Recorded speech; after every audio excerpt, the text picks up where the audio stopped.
እናንተ የከፋው ሰው ካለ ማርያም እቅፍ ያልቅስ። ጠራጠር ምልጃሽ ይረዳኛል። ድንኳን መሃል ሆነው ሁሉም ይስቃሉ። ለምን አትበሉ ማርያምና ሐዘን ይተዋወቃሉ። እርሷ እንደ ድሃ ተናነሰች የልጇን ደም እያፈሰች። እርሷ ዓለም አይቶ ተላለፋት እግዚአብሔር ብቻ ችሎ ጻፋት። እርሷ ንጋት ለሰው ብርቅ ወጋገን ምድር ያለች የእግዚአብሔር ወገን። እርሷ አይደረስ ቅድስና አይለኬ ልግስና። ዜማ ሰማን ከእርሷ ቀዳን ሐራራይ ናት የሰው መዳን።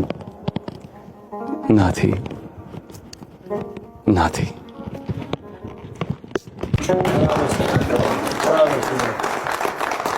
I know that's somebody.